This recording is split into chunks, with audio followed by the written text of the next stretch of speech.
Nós também estamos a recrutar jovens que estão interessados para join nossa organização, jovens entre 18 para 27 anos, que estão willing para seguir uma carreira militar. Nós queremos encorajar para não tomar step, para não ter medo, então bem registrar. Vou ter que dia 4 de janeiro para fazer isso aqui. Vou pôr fazer isso aqui via de QR Code. Ou vou subir no nosso website, werkenbijdefensie.nl. Vou clicar para solicitar. Então, isso aqui também recebe um e-mail. O e-mail aqui também pedir certa informação, só para ir nessa aqui. Então, na final, arrumel. Então, assim, eu vou registrar. Nós tomamos contato com o então, assim, nós conseguimos o seguinte passo. Desde ano passado, nós começamos com parte de laga gente mulher também join, que mendi nós está open PC também, seguro que sim. Para começar, botar uma base, uma formação militar, para não ter essa confusão com formação social.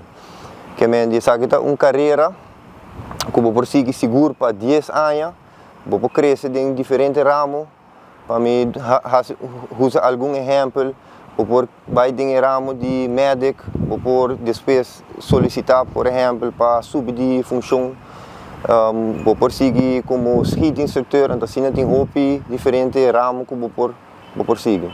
Me quero remarcar isso aqui, não faz chance aqui de como, mas cada 2 anos é oportunidade também para solicitar. Que me quero fazer chamado um dia mais para vir, tomar a chance, tomar a reto. Informar o mês bom, para assim botar bom informar, então para você tem que botar rinca bom mês. Para contestar a pergunta, chamado não torta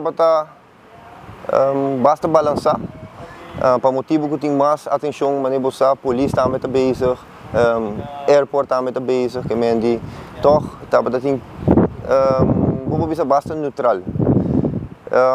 Me digo que 74 AP10 arbeidsplaats, que mendi zorg para abo te ding, para sobra é chance grande, não? Botim para servir bo isla. Perfeito, para. Oh, kita rasa cerca de trauma mesmo. Oh, boa.